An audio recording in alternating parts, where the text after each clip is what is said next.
Hey guys, welcome back to my channel. Welcome to my channel. If you're new here, my name's Sarah and I'm the mom of a 22-month-old little boy. And I just wanted to hop on and start a new little series I'm calling Cooking with Toddlers. And it's just some fun things you can do in the kitchen with your little one and just some ideas to get them kind of going.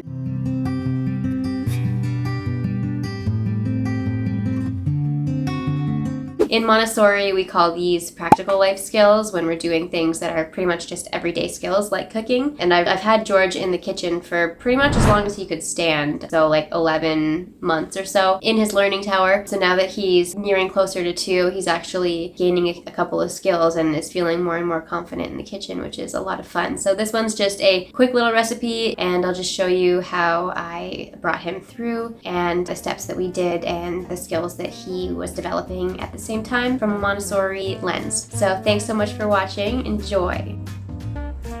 It's September now, and with September comes a harvest season for most of our herbs before the cold weather gets here. So I had a ton of mint on hand and was trying to think of ways to use it up before the cold weather hits. And I happen to have this watermelon that I wanted to get rid of as well. So what we did was we went out to our garden and we picked out a whole bunch of mint, and we came inside, and this is us just looking at the mint.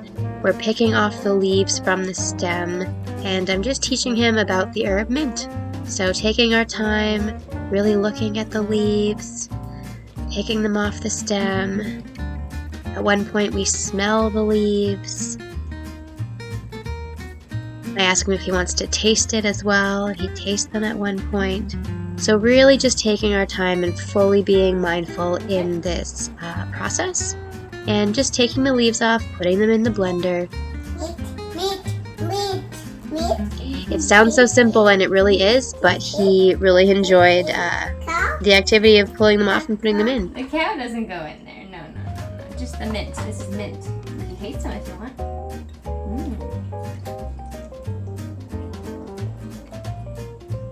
Good?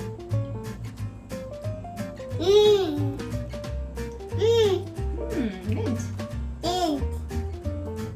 Now next up, what he wanted to do with the watermelon was he wanted to just dump the whole thing in, which actually would have worked totally fine and it would have been a lot faster. So I get where he was going with this, but I wanted him to put the piece one by one and kind of, again, be really mindful about the whole process. But he was kind of just looking at me like, Mom, this is way easier to just dump them in there.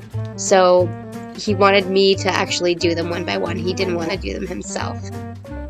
So I almost cut this part out because it didn't go, like I planned. I wanted both of us to put them in to show you guys what that would look like, because typically that's what we do with smoothies. Watermelon inside? Mama. You want to do one? No. Okay.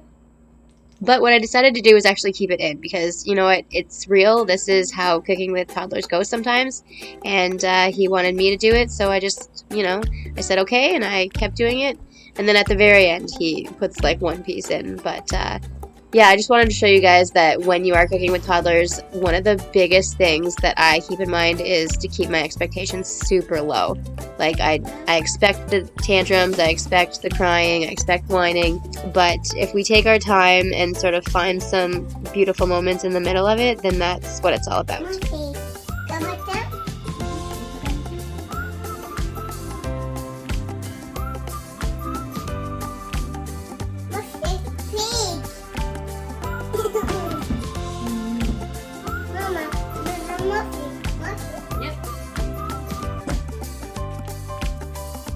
So now we go on over to the blender, which is probably his very favorite part, is pushing the buttons and watching the blender go around.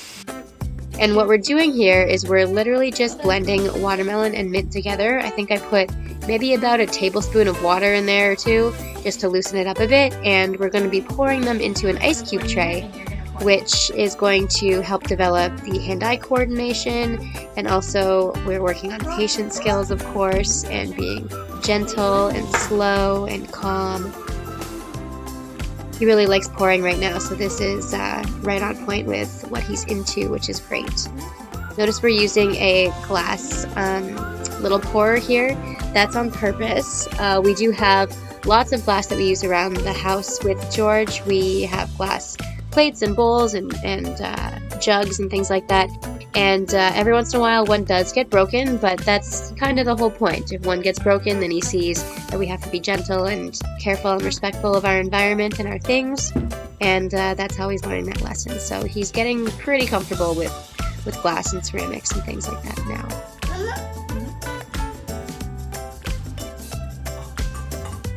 Giving them these little things where they feel like they're in control and they feel independent really does help with things like tantrums. From what I've heard, when they feel confident and in control and like they're doing something, then they just feel proud and they feel happy. Not that it's gonna save me from every tantrum, but I do believe that it helps to curb some of them. And of course, just helping him to feel confident in himself.